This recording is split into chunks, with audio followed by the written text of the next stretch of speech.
Que bom poder abrir a palavra de Deus com vocês nessa manhã. Confesso que quando nós nos aproximamos da data que temos para pregar, o coração fica agitado. Porque a responsabilidade é grande e nós vemos tantas necessidades, tantos temas que precisam ser tratados. E eu confesso que eu sinto que 30 minutos, 40 minutos, 1 hora é muito pouco para o tanto que eu preciso compartilhar com vocês. Por isso que eu faço um apelo ao seu coração. Você precisa estar conectado conosco além desses momentos do sábado de manhã. É muito pouco aqui. E todo esse conteúdo que eu quero compartilhar com vocês, eu quero dizer que nós vamos estar preparando material extra. Um podcast falando sobre esse assunto. Nós temos pregado outros sermões ao longo da semana também, muitas vezes na quarta, no domingo. Então, realmente, o convite é para que você se conecte conosco além das horas do sábado de manhã. Eu quero dar as boas-vindas a você que talvez esteja aqui pela primeira vez ou que já não vinha há muito tempo. De maneira especial, minha família está aqui. Sejam bem-vindos. E se você está aqui pela primeira vez nessa manhã, que você possa se sentir abraçado por essa igreja, assim como eu me sinto e me senti desde a primeira vez que estive aqui, quando eu vim conhecer a igreja em 2014, antes de começar o meu ministério aqui.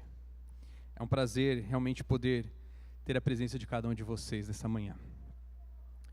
Hoje nós estamos com a programação dentro do horário, então a nossa expectativa de término é por volta do meio-dia, 12:10, no máximo, ok? Espero que você consiga se manter conectado conosco até lá. Convido você a abrir sua Bíblia lá na carta aos Hebreus, capítulo 5. E se você acompanhou os últimos sermões que eu preguei nos últimos 2 anos, talvez você fale assim: opa, o pastor vai repetir a mensagem.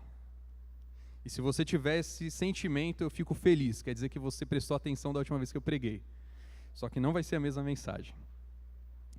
Capítulo 5 de Hebreus, a partir do verso 11, nós encontramos uma mensagem de Paulo, dizendo assim: a esse respeito, temos muitas coisas a dizer, coisas difíceis de explicar, porque vocês ficaram com preguiça de ouvir. Pois quando já deviam ser mestres, levando em conta o tempo decorrido, vocês têm novamente necessidade de alguém que lhes ensine quais são os princípios elementares dos oráculos de Deus.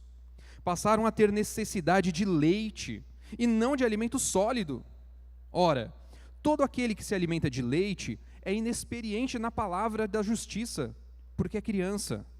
Mas o alimento sólido é para os adultos, para aqueles que pela prática têm as suas faculdades exercitadas para discernir não somente o bem, mas também o mal. O título da mensagem de hoje é Síndrome de Peter Pan. E eu não sei se você conhece a história de Peter Pan, eu acho que a maioria aqui deva conhecer, talvez os mais novos não conheçam, né? Porque isso aqui já ficou lá para os anos 90 e 2000. Mas a história de Peter Pan é uma história criada inicialmente para teatro, em 1911, por James Matthew Barrie. E ele escreveu um conto de um jovem que não queria envelhecer. E ele vivia num lugar chamado a Terra do Nunca, e naquele lugar ele não envelhecia, continuava vivendo como criança, se divertindo, brincando, ali tirando a paciência do Capitão Gancho. E o grande drama dessa história é quando ele encontra a Wendy, e no final da história ela cresce e ele continua criança. Ela decide voltar para os seus pais, para a sua família. E talvez uma uma frase que nos ajude a entender esse conceito está aqui. Ela lhe contou histórias, ele a ensinou a voar. Amavam-se, mas ele não queria crescer. Hoje nós estamos vivendo uma crise na nossa sociedade. Uma crise que se assemelha muito com essa síndrome. A síndrome de Peter Pan, ela trabalha justamente a grande dificuldade que a pessoa pode desenvolver em se perceber como um adulto, de se desligar totalmente da sua personalidade infantil para aí sim poder amadurecer e crescer de verdade. Isso é o que caracteriza a síndrome de Peter Pan.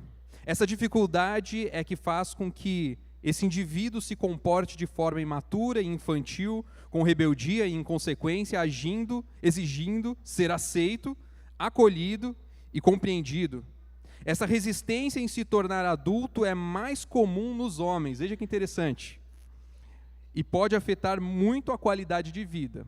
Também encontrado nas mulheres, mas é mais comum nos homens. A vida amorosa, profissional, acadêmica ou social serão muito prejudicadas caso esse comportamento continue. Embora fisicamente o indivíduo cresça, a sua mente mostra continuamente atitudes e comportamentos típicos de quem ainda habita a infância. Atitudes como não assumir o papel de pai, marido ou profissional, deixam evidente a recusa em assumir responsabilidades através de um mundo particular criado e mantido por anos, onde os comportamentos infantilizados ainda comandam o seu modo de agir. Alguns hobbies, hábitos, brincadeiras ou preferências alimentares se mostram assim ainda muito ligados à primeira fase de sua vida. Aparece também uma dependência emocional dos pais muito evidente, além de problemas de ordem sexual, afetiva, psicológica, social e financeira, que deixam muito claro a dificuldade em amadurecer e honrar compromissos, sejam de ordem pessoal ou profissional. E veja só, o grande problema: o narcisismo é muito presente no indivíduo. Isso o torna muito egoísta, buscando quase sempre a satisfação apenas de seus anseios e aspirações, o que acaba por impedir o desenvolvimento de relações amorosas por muito tempo. Entre todos os problemas que o indivíduo que desenvolve a síndrome de Peter Pan pode vir a ter, sem dúvida, o maior deles está na imensa dificuldade em criar e manter relacionamentos saudáveis. A vida profissional também é outra área da vida que terá extremas dificuldades. Afinal de contas, é neste departamento que estão as constantes cobranças e grandes responsabilidades. A falta de maturidade em aceitar e digerir frustrações e feedbacks negativos vão comprometer ainda mais sua realização profissional. Apesar de não constar no livro, esqueci a sigla agora da psicologia, DSM, né? Ele é considerado, a síndrome de Peter Pan é considerado uma psicopatologia. Apesar de não trazer prejuízos na saúde física, os prejuízos sociais e emocionais são muito altos. Nós vivemos hoje numa sociedade que não quer envelhecer, não quer assumir responsabilidades da fase adulta e idosa. Eu fico impressionado como aquilo que eu aprendi com os meus pais, de quando converso com uma pessoa mais velha, eu preciso chamá-la de senhor ou senhora. Hoje em dia é olhado como algo que é negativo. As pessoas ficam bravas comigo quando eu chamo de senhor ou senhora, porque nós não queremos ser considerados velhos, de mais idade.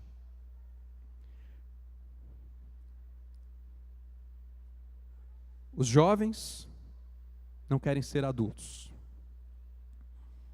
Os adultos não querem se tornar idosos. E muitos idosos estão vivendo como adolescentes. Adultos vivendo como adolescentes. Jovens como adolescentes. E a sociedade começa a entrar em crise porque ninguém está disposto a pagar o preço da maturidade, da responsabilidade, de reconhecer a sua fase da vida como sendo um presente que Deus te deu. O envelhecer não é vergonhoso. É a coisa mais linda que Deus pode proporcionar a uma pessoa que anda nos seus caminhos. A sabedoria adquirida ao longo dos anos. Os fios brancos que vão surgindo na barba, no cabelo, na cabeça, a cabeça que fica branquinha. Isso nos traz a alegria de saber que Deus tem abençoado ao longo de uma vida longa.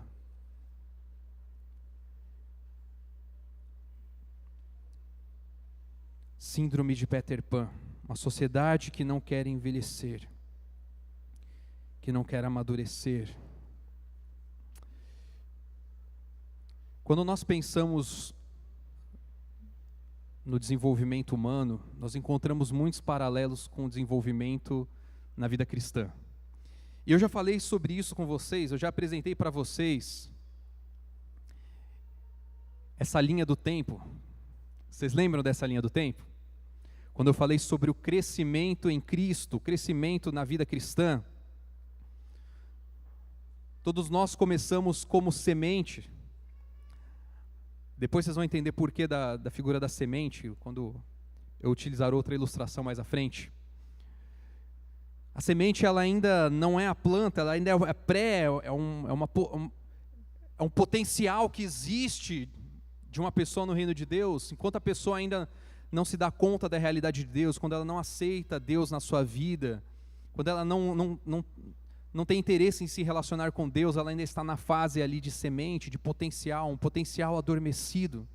Mas quando ela se desperta para essa realidade de um Deus que se relaciona, de um Deus que é presente, de um Deus que é real, começa ali um processo de gestação maravilhoso. Como é gostoso nós acompanharmos uma gravidez.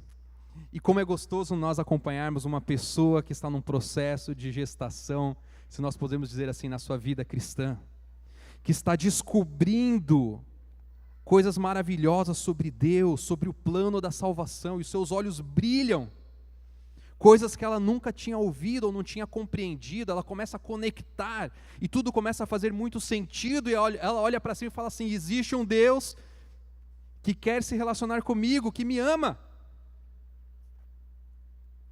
E chega um momento que essa gestação, ela não consegue mais continuar na barriga, e acontece o nascimento.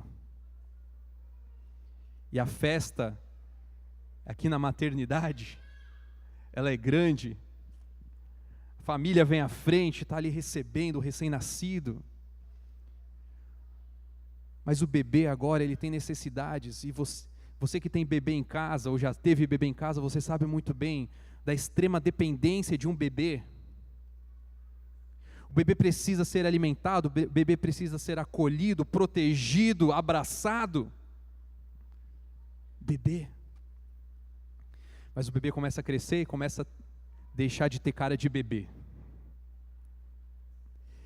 E começa a correr, a brincar, a usar suas habilidades. E vai crescendo, se torna um adolescente. Começa a se entender como sendo um indivíduo com responsabilidades, firmar a sua identidade, se torna um jovem, começa a se preparar para exercer uma profissão, para formar uma família, começa a namorar, fica noivo e se casa. E depois que se casa, as perguntas já começam. E aí? Quando é que vão vir os filhos? Todo mundo está ansioso. A família toda pergunta. Calma, gente, a gente acabou de casar, lua de mel ainda.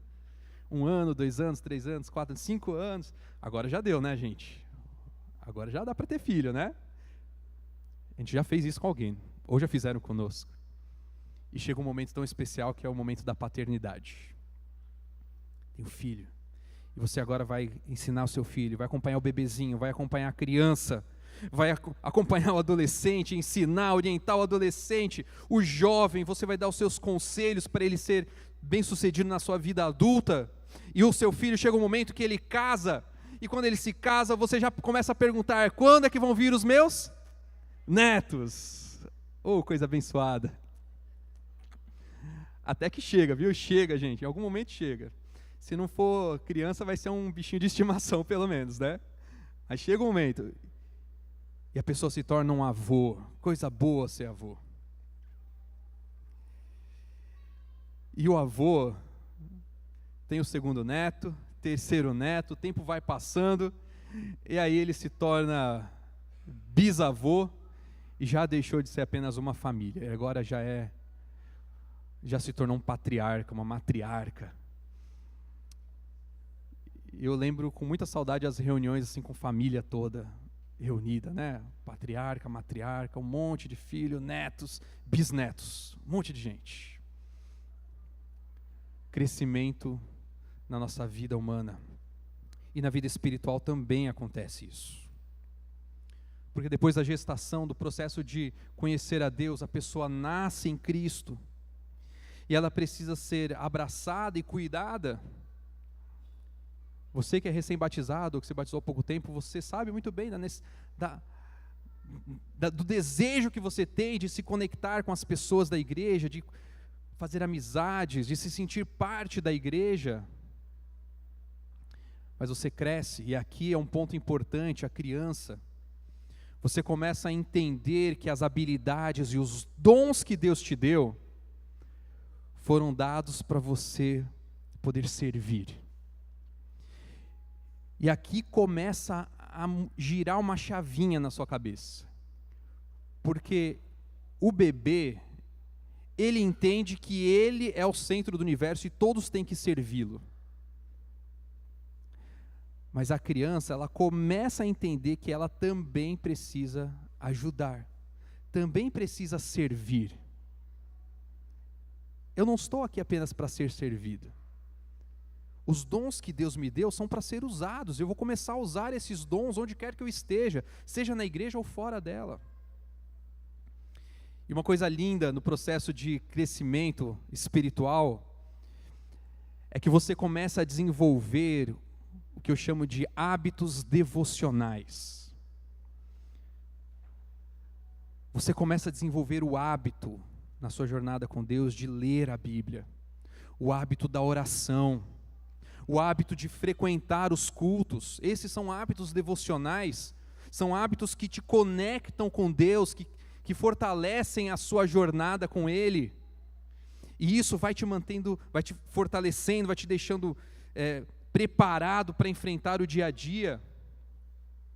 E aí acontece algo importante, porque você percebe que você não foi chamado apenas para se relacionar com Deus, mas que esse chamado envolve uma missão.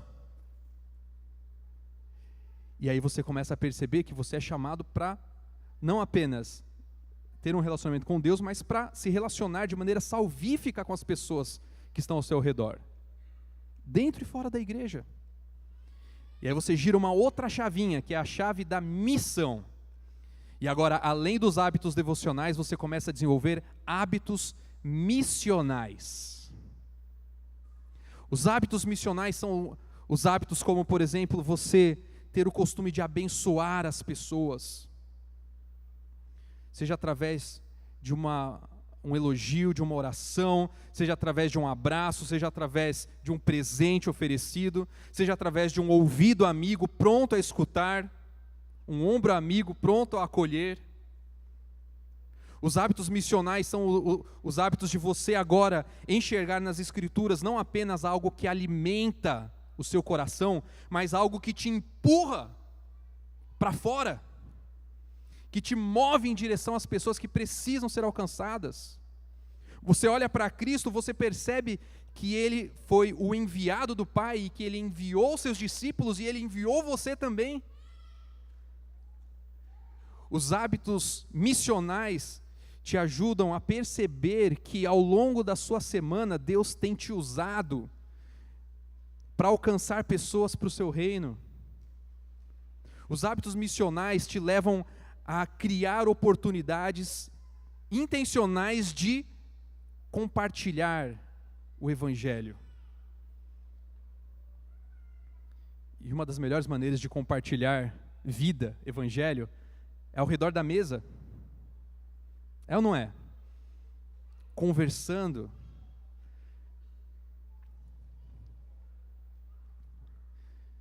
E você chega um momento da juventude, no qual você começa agora a se preparar para ser um pai. E você está acompanhando já alguém. Tem alguém que ali que você estava se relacionando de maneira missional, que despertou interesse para Deus. Espera aí, por que você é diferente? Começou a fazer perguntas para você. Por que você faz isso? Por que você não faz aquilo? Por que você pensa desse jeito? Por que sua família é assim? E agora você está pronto para responder essas perguntas. E agora você começa a apresentar Deus, apresentar Jesus para aquela pessoa. E agora ela, que despertou o interesse por Deus, começa a conhecer a Deus. Muitas vezes através do seu testemunho. Mas isso cria no coração dessa pessoa o desejo de conhecer mais profundamente. E você fala assim: você gostaria de estudar a Bíblia comigo? Você gostaria de conhecer esse Deus que tem mudado a minha vida e me trazido tanta realização, tanta alegria? Você começa a estudar com aquela pessoa e uma gestação começa ali, até que em um momento você tem a alegria do quê? De ver o seu filho espiritual, filho em Cristo, nascer. E o que se espera de um pai a partir do nascimento de seu filho é que ele continue cuidando, acompanhando cada etapa da vida do seu filho, do seu desenvolvimento, até que ele também se torne um pai. Amigos, como igreja, nós somos organizados para amar e servir. Os relacionamentos, eles acontecem em 3 esferas, eu já falei isso para vocês. Essa reunião que nós temos no sábado de manhã, a Assembleia Reunida, é a reunião da congregação local. Esse é o círculo maior da nossa família espiritual. Só que existem esferas menores de relacionamento, onde os relacionamentos são mais próximos, onde as percepções são mais apuradas, onde as pessoas são conhecidas de verdade. E você tem ali uma esfera azul, que é a unidade, nas unidades de ação, as classes da escola sabatina, ou os pequenos grupos. Veja, você precisa não apenas participar da congregação local, mas você precisa estar se relacionando em todos os níveis, todas as esferas de relacionamento. Você precisa fazer parte de uma unidade de ação ou de um pequeno grupo. Você precisa se relacionar com essa família que Deus lhe deu. E o nível mais próximo, relacionamento 1x1, você precisa ter alguém que te acompanha. E você precisa estar acompanhando alguém também no seu desenvolvimento.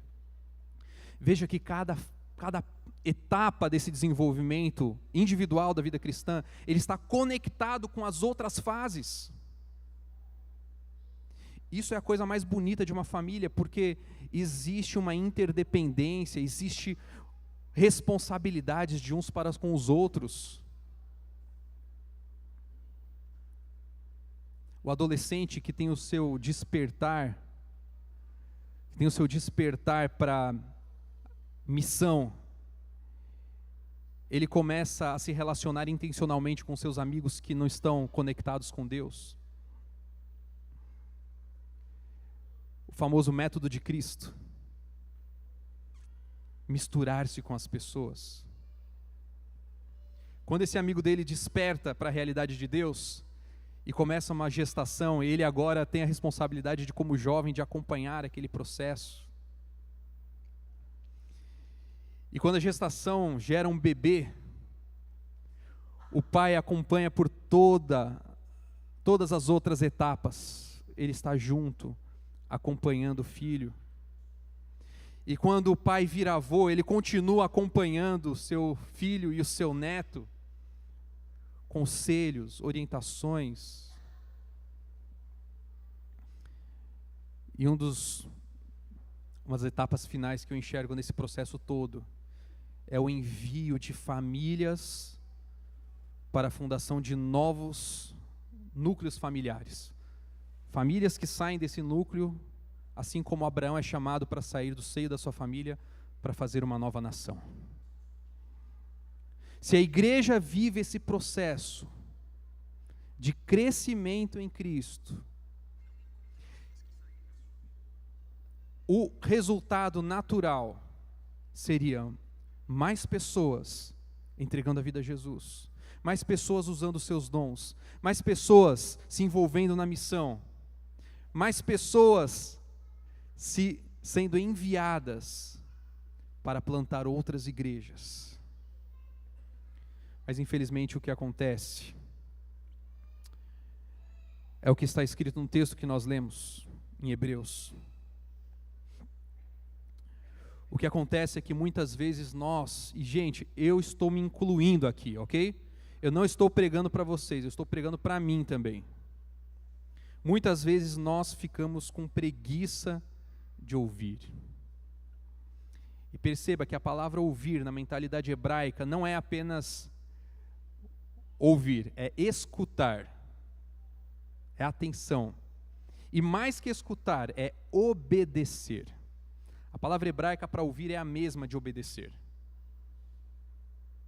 Se você ouviu, você obedece. Se você não obedeceu, é porque você não ouviu, na mentalidade hebraica. Quando alguém que tem autoridade fala com você.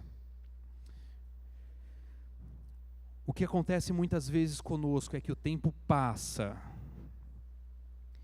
E quando nós já deveríamos estar agindo como mestres, ou dentro da analogia que nós usamos, quando nós já deveríamos ser pais, avós, mães, nós ainda continuamos precisando dos princípios elementares dos oráculos de Deus. Gente, a expressão princípios elementares, se nós traduzíssemos para o português aqui agora, seria o beabá.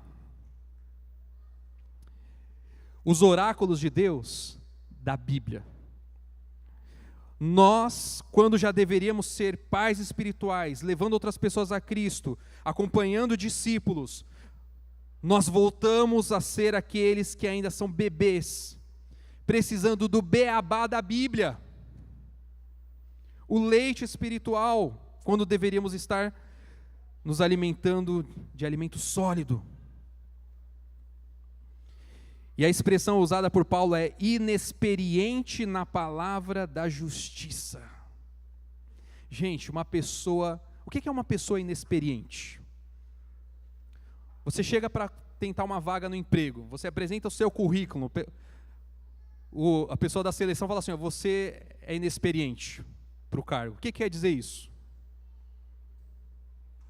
Quer dizer que você não praticou aquilo ainda, você não viveu, não experimentou. Você está começando ainda na profissão. Você precisa ter mais prática para poder estar naquele cargo novamente, tentar aquele cargo novamente. Inexperientes na palavra da justiça, porque ainda somos crianças. E o alimento sólido é para quem? Para aqueles que... Qual que é a expressão? Pela prática. Amigos, vida cristã é uma vida de prática. Vida cristã não é uma vida de teoria. Pela prática, tem as suas faculdades exercitadas. Discernir bem, mal. Saber o que deve fazer, o que não deve fazer. o discernimento, a responsabilidade, o pensar no outro ao invés de ficar achando que eu sou o centro de tudo. São características que nós precisamos desenvolver na nossa vida cristã, assim como precisamos desenvolver no nosso desenvolvimento humano natural. Precisamos crescer, amadurecer. Veja o que Ellen White diz lá na Mensagens Escolhidas, volume 1. Há muitos que professam a Cristo, mas nunca se tornam cristãos amadurecidos.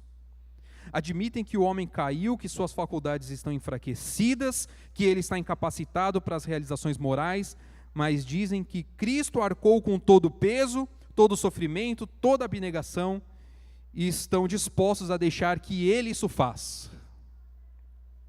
E continua. Dizem eles, não há coisa alguma que devam fazer, senão crer. Cristo, porém, disse, se alguém quiser vir após mim, renuncie-se a si mesmo, tome sobre si a sua cruz e siga-me. Uma definição muito bonita, eu já usei aqui na igreja, para amadurecimento, que eu ouvi, é a capacidade de cuidar dos outros. Uma pessoa madura é uma pessoa que é capaz de cuidar de outras pessoas. Uma pessoa imatura é uma pessoa que não é capaz de cuidar de outras pessoas. O que se espera de um pai e de uma mãe é que eles sejam capazes de cuidar de seus filhos. O que se espera de um profissional que é líder no seu setor é que ele seja capaz de cuidar, de acompanhar, de orientar os seus liderados. Maturidade. Maturidade só é possível quando o eu é deixado de lado. É por isso que Jesus ele chama para você ser discípulo dele e carregar a sua própria cruz. Não porque a sua cruz é sua sogra, não porque a sua cruz é o seu patrão, não porque a sua cruz é uma enfermidade.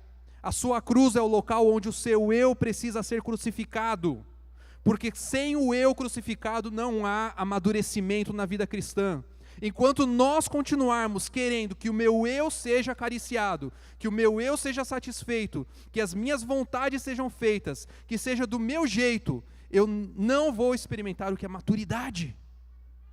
E vou dizer para vocês, é muito bonito o conto do Peter Pan, mas a realidade da síndrome de Peter Pan é algo muito triste.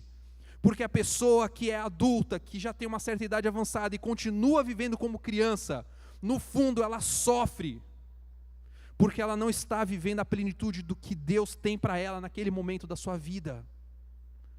No fundo ela tem algo que a segura, que a prende, ela não consegue experimentar a vida em abundância.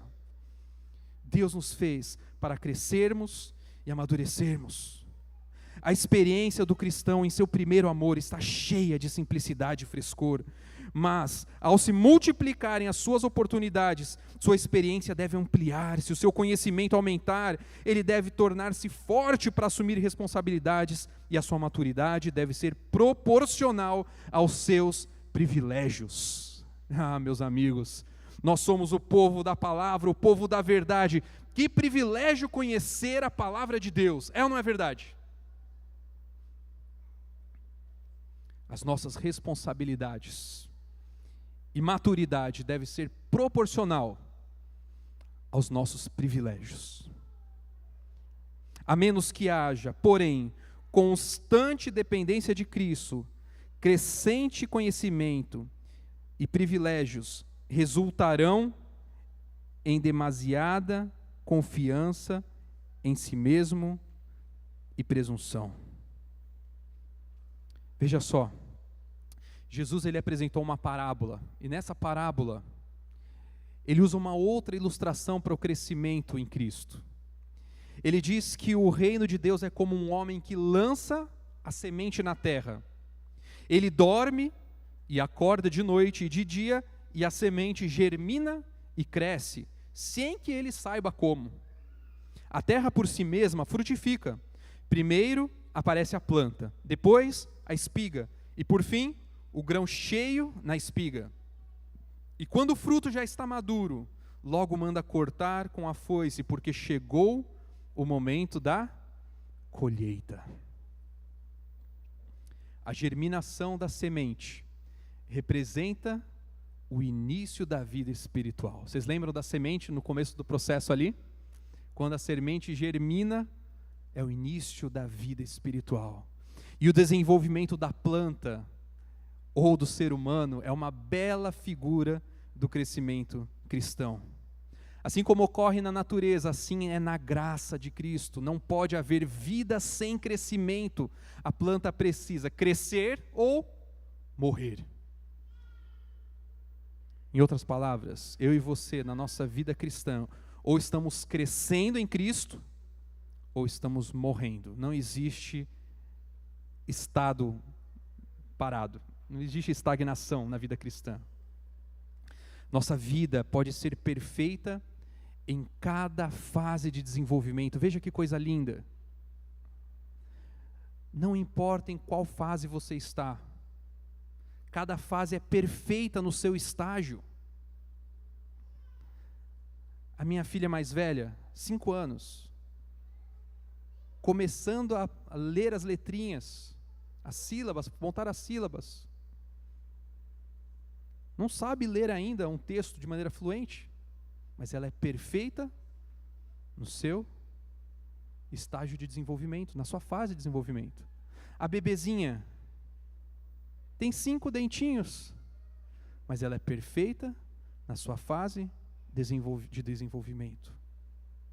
Assim também um bebê espiritual recém-nascido, que precisa ser acolhido, precisa ser alimentado, precisa ser abraçado, que ainda não sabe das coisas direito, ainda está aprendendo, ele é perfeito na sua fase de desenvolvimento. Mas o texto continua. Contudo, haverá progresso contínuo se o propósito de Deus se cumprir em nós.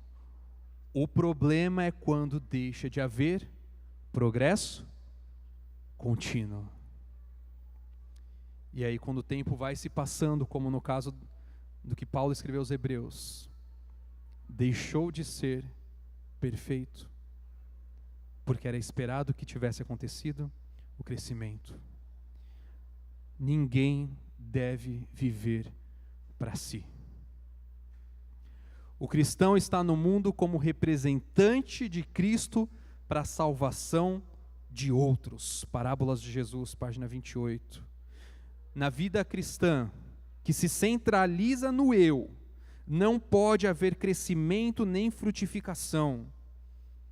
Se aceitastes a Cristo como Salvador pessoal, deveis esquecer-vos e procurar auxiliar a outros. Falai do amor de Cristo, contai de sua bondade, cumpri todo o dever que se vos apresenta. As graças do Espírito amadurecerão em vosso caráter. Vossa fé aumentará, vossas convicções aprofundar-se-ão, vosso amor será mais perfeito. Mais e mais refletireis a semelhança de Cristo em tudo que é puro, nobre e amável. Meus amigos, meus irmãos, eu sonho com uma igreja madura, com uma igreja que está constantemente crescendo e se desenvolvendo, uma igreja que se preocupa com cada um que está aqui dentro, na sua diferente fase de desenvolvimento. Uma igreja que muda a perspectiva do eu para a perspectiva do próximo. Eu acredito que esse é o sonho de Deus para cada um de nós. Sabe por quê? Porque Jesus está voltando. Jesus está muito próximo de voltar a este mundo. E eu e você, no momento que estamos vivendo, já deveríamos ter crescido e multiplicado muito mais. Eu me incluo nisso. No momento que nós estamos vivendo na nossa experiência, e agora eu falo para alguns, para nós que já temos aí 20 anos de adventista. No momento que nós estamos vivendo, nós deveríamos estar com a responsabilidade de pais espirituais, de avós espirituais. Já deveríamos ter trazido pessoas aos pés de Cristo. Deveríamos estar acompanhando essas pessoas, conforme elas crescem, amadurecem e também trazem outros aos pés de Jesus. Nós já deveríamos, no lugar que temos uma igreja aqui na Barra, nós já deveríamos ter pelo menos 3, 4 ou 5 igrejas. Talvez nem todas seriam do tamanho desta, mas elas estariam em lugares que pessoas não estão sendo alcançadas hoje pela pregação que acontece aqui dentro, pelas pessoas que muitas vezes são os nossos membros, porque são lugares de difícil entrada. O último texto que eu quero deixar com vocês, e assim eu concluo a mensagem. Todo cristão tem o privilégio não só de esperar a vinda de nosso Senhor Jesus Cristo, como também de apressá-la. Se todos os que professam seu nome produzissem fruto para a sua glória, quão depressa não estaria o mundo todo semeado com a semente do Evangelho. Rapidamente amadureceria a última grande seara, e Cristo viria recolher o precioso grão. A sua experiência com Deus começou com uma semente. Uma semente que germinou, começou a crescer. Hoje Deus quer que você dê muito fruto. Muito fruto. E você sabe o que vai dentro do fruto? Semente. O fruto do Espírito, ele é diferente dos frutos que o ramo que está ligado à videira dá. Preste atenção no que eu estou dizendo. Os frutos que são dados pelo ramo ligado à videira são outras pessoas sendo salvas para o reino de Deus. Não é apenas a transformação do meu caráter. Não termina apenas na minha comunhão com Deus. Vou pedir para o Evandro nos acompanhar nesse momento. Eu quero fechar com um convite para você. Eu não quero nessa manhã fazer você se sentir mal. Apesar de quando eu estudei essa mensagem eu me senti mal. Abrindo meu coração, me identifiquei com vários sintomas de síndrome de Peter Pan. E percebi claramente que existem áreas da minha vida que eu preciso amadurecer e crescer.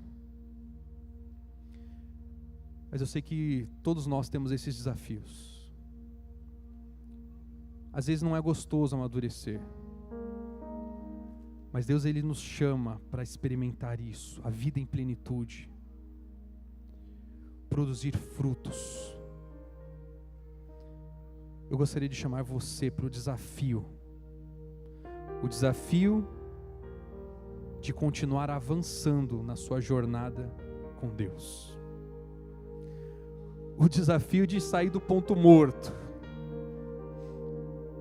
Engatar o drive ou a primeira marcha. E começar a acelerar na sua jornada com Cristo. Deus tem tanta coisa que Ele quer que você experimente na sua jornada com Ele. Não se contente com as migalhas. Não se contente com a papinha. Não se contente com o beabá da Bíblia. O alimento sólido é para aquele que pode digerir porque cresceu espiritualmente. Sinceramente, eu não sei qual é o passo que você precisa dar na sua vida com Deus. Eu não sei qual é o próximo passo, se nós pensarmos naquela jornada. Se nós pensarmos naquele gráfico que apresenta a vida. Eu não sei onde você se identifica aqui. Eu não sei se você continua lutando com o desafio de desenvolver hábitos devocionais. Não consegue manter o hábito de ler a Bíblia, de estudar a sua lição, de orar. Eu não sei se você está no desafio de ter os seus hábitos missionais.